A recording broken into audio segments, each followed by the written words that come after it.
Now turn to Section 1. Section 1. You will hear Bud and Annie talking about their families. Look at questions 1 to 5 on the form now.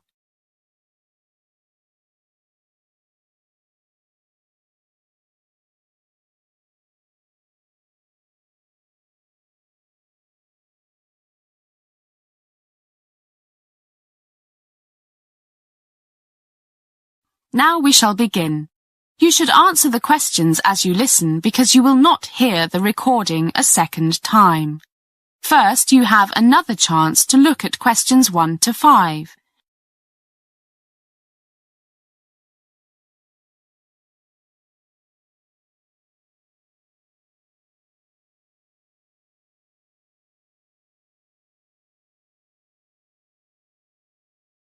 Listen carefully and answer questions 1 to 5. Hi, Annie. How are things? Awful, Bud. Awful. Why? What's happened? It's home. Mum's ill and Dad's been laid off, so he's in a really bad mood, and Susan won't be of any help. Your sister always was lazy. But what's wrong with your mum? She seemed fine last time I saw her. Everything. I think she's really down because of Dad, and her arthritis is playing up again. It seemed the new medicine was working fine. Now she can still move her fingers, but hardly walk. Her toes hurt, and the doctor says she needs a knee replacement. Doesn't sound too good. That's expensive surgery. Got medical insurance? She was covered by my dad's, but that's finished since he lost his job, and money's really tight. A new knee costs about $10,000, so she'll have to put up with it for a while. God, that's awful. Maybe I should mention it to my uncle. The one who used to work at the hospital. What could he do? I don't know, but he knows all the doctors and maybe there's a way your mum could get the operation done cheaply.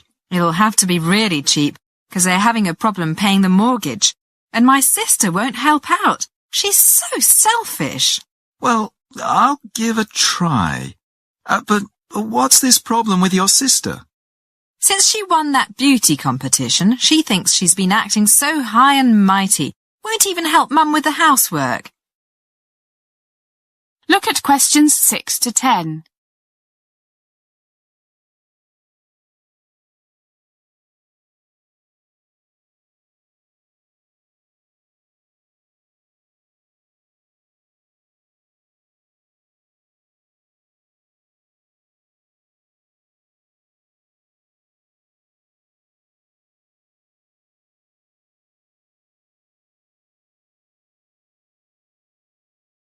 Now listen to more of the conversation between Bud and Annie and answer questions 6 to 10.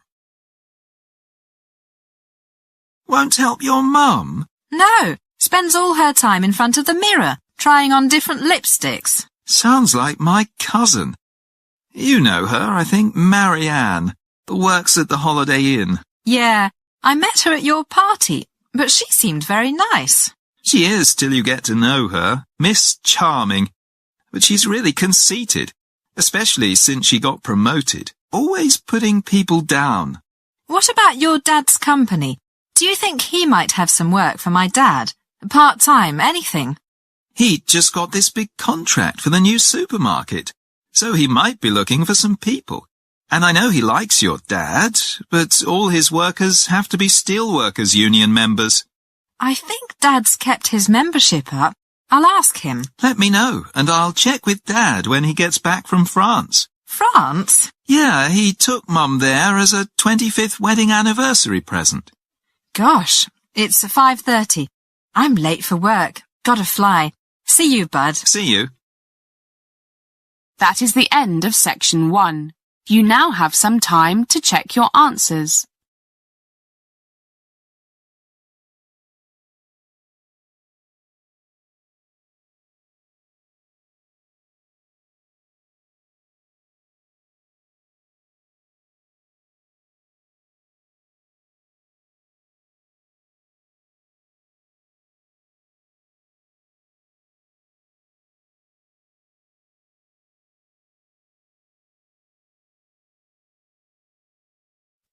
Now turn to Section 2. Section 2. You will hear a bank manager talking about money management. First, look at questions 11 to 15.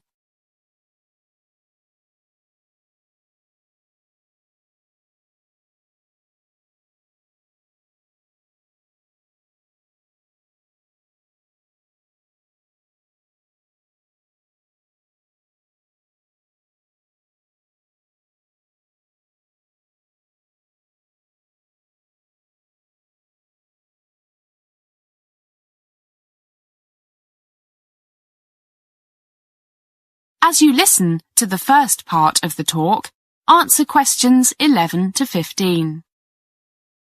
Good morning, everybody, and welcome to one of the Hong Kong's bank's lectures on money management. I'm John Rogers, and I'm the manager here. Money, they say, makes the world go round. Well, it is true that your world can come to a grinding halt if you have no money. I know you all agree, because that is why you have come here today. Okay, money. What do we want to do with it? Most people want to enjoy the money they earn today, but also put some aside for a rainy day, the kids' education, that big house in the country you've always dreamed of, and, of course, retirement. In other words, they want to invest it. So let's talk for a little while on spending money wisely today, and then I'll talk about the various types of investment you can make.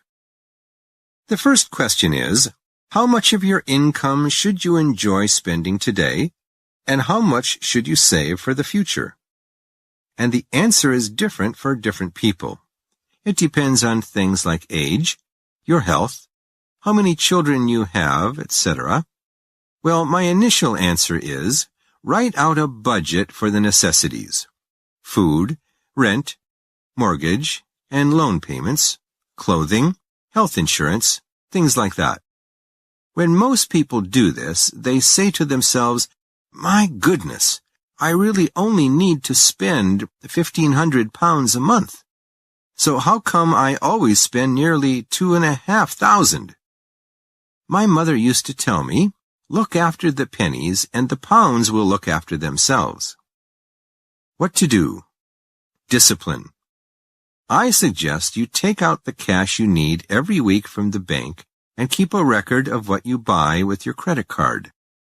And you must strictly limit what you spend every month to, for example, your budget for essentials, plus an amount, say 10%, for a bit of entertainment if you want, and the unexpected, like house repairs, that birthday present you forgot about, things like that.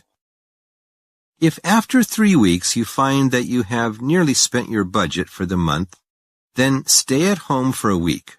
No fancy restaurants or drinking with the boys. As they say, there's no free lunch. As the talk continues, answer questions 16 to 20.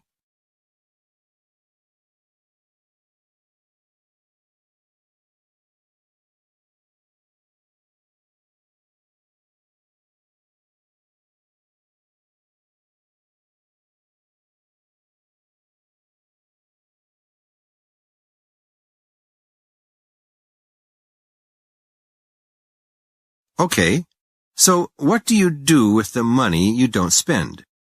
Oh, one thing I forgot to mention.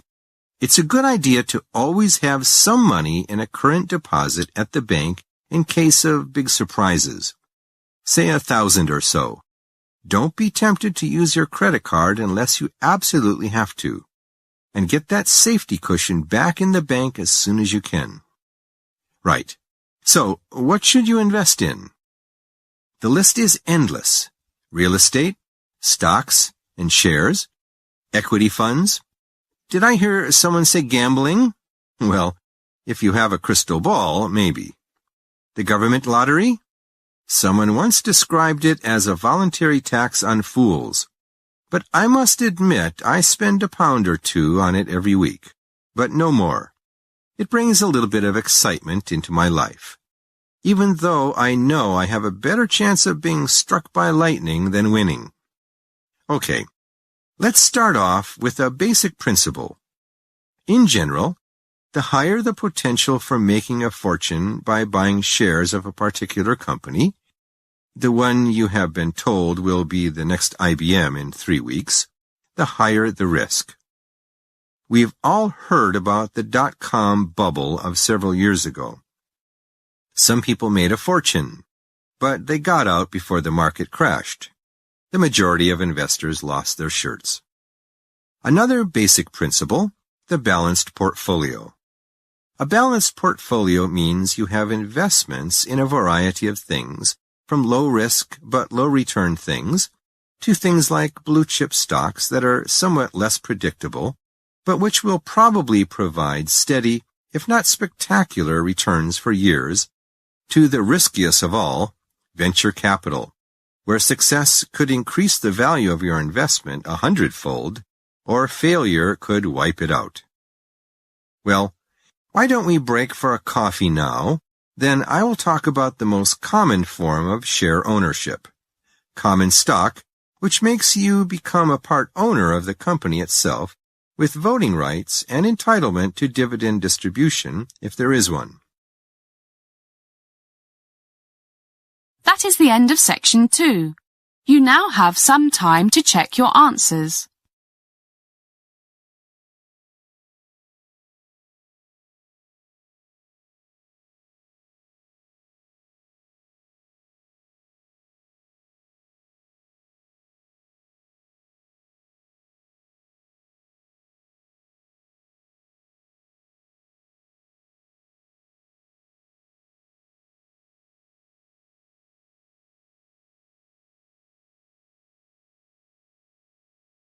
Now turn to section 3. Section 3. You will hear a college professor and 2 students talking about a course on shooting video projects. First, listen to the first part of the conversation and answer questions 21 to 25. You now have some time to read questions 21 to 25.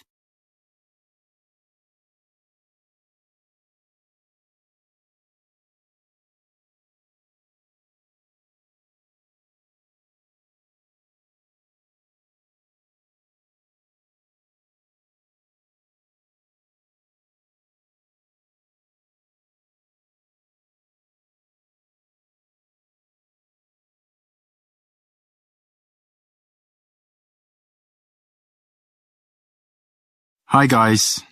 Hi, Professor Edwards. What's happening? Well, department head just told me I've got to teach this course on making video documentaries. I know you two are really into videos. That documentary you made last term on homeless people was fantastic, and I've never thought this course before. I'm an old-fashioned film man, so I thought I'd get some suggestions from you on how to design this course. Well, I don't know if we can be much help, but we'll try. How exactly do you think we can help you? I suppose the first thing is, how much do most of the students know about video cameras? I don't want to waste time telling them stuff they already know. Actually, some of them have video cameras, but they only use them for home movies, that type of thing. Yeah, I don't think many of them know much about their cameras. Just point and shoot. So maybe I should start with the basics of the video camera. I think so. Otherwise, they will just put the thing on automatic and lose out on a lot of really good things you can do if you control the camera more yourself. I agree. But do you expect everyone to have their own video camera? Too expensive for a lot of them. But they can rent them. Doesn't cost too much. £5 to £15 a day, I think. Depends on the model. The thing I'm most interested in is getting them to plan their projects properly and be creative in their use of what they've got. Doesn't the film department have some cameras students can use? I checked that out. They've only got 3. Probably not enough. Do you think they need broadcast quality cameras? 3 CCDs, expensive stuff. As the conversation continues, answer questions 26 to 30. You now have some time to read questions 26 to 30.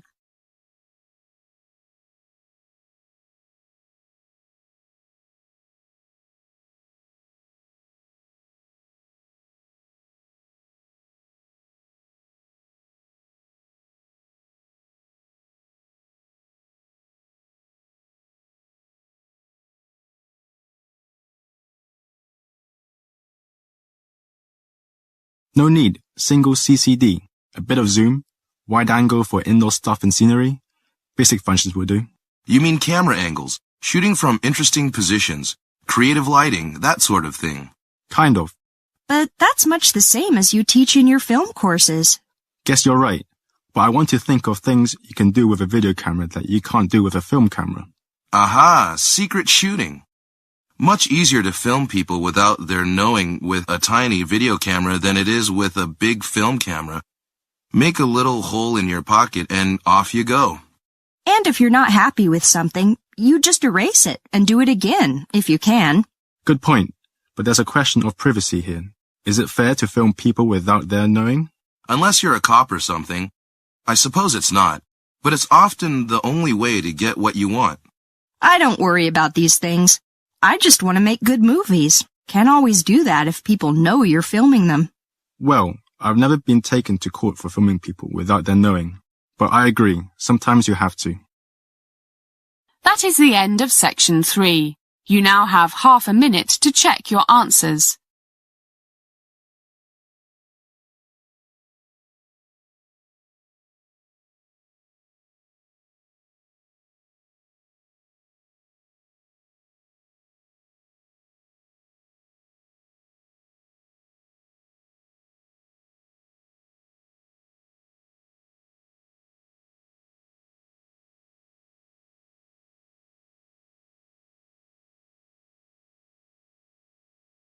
Now turn to section 4.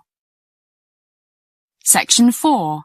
You are going to hear a lecture about various issues in land management and ownership systems by Professor Fred Roberts. You now have some time to read questions 31 to 40.